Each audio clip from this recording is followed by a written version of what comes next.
Chapter 21, Coming Apart.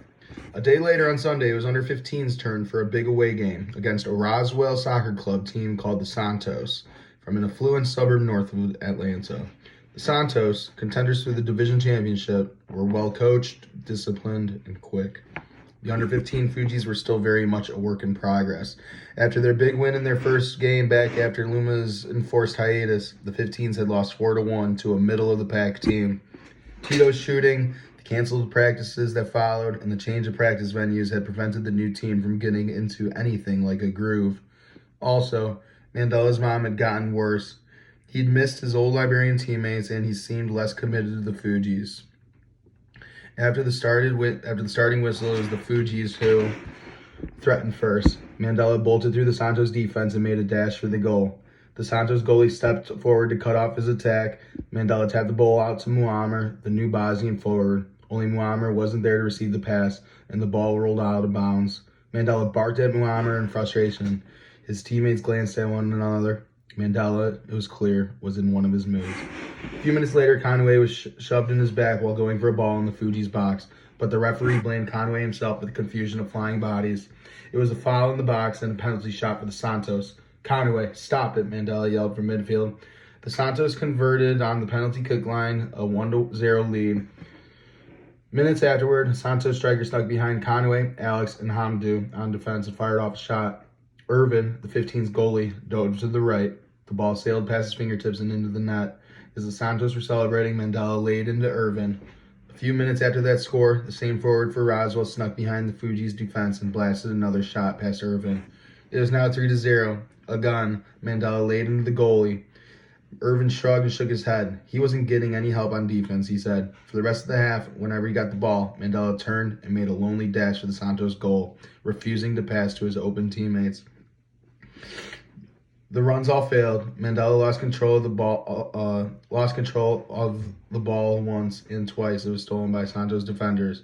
When the referee blew the whistle at halftime, the Fujis trailed 3-0.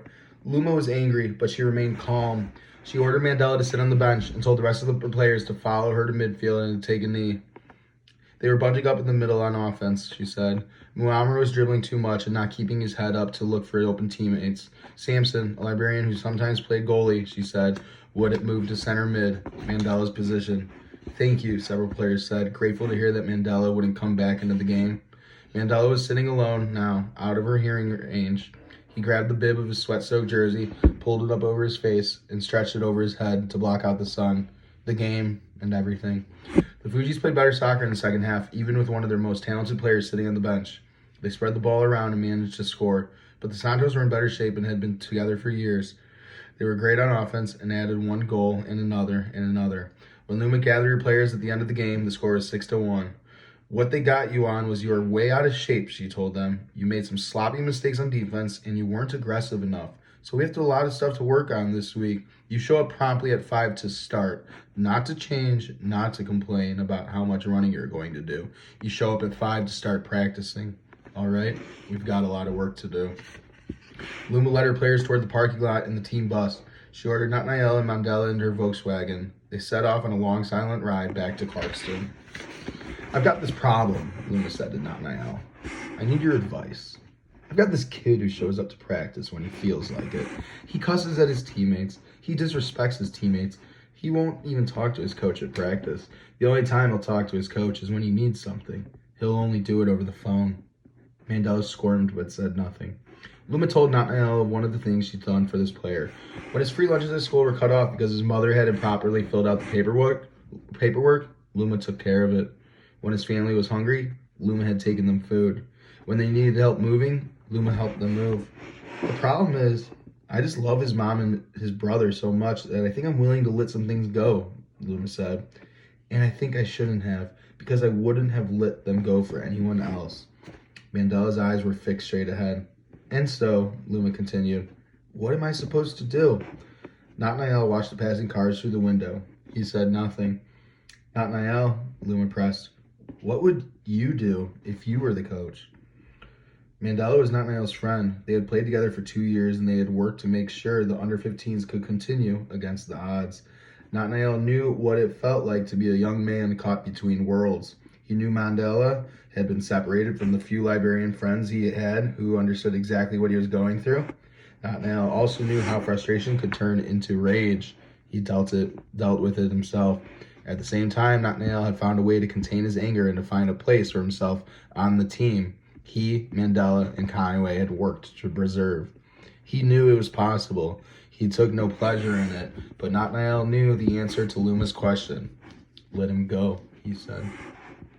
A few minutes later, Luma pulled her Volkswagen into the apartment complex off Indian Creek Way where the Zayedis lived. Luma's first words to Mandela came when they pulled into a parking space in front of his family's front door.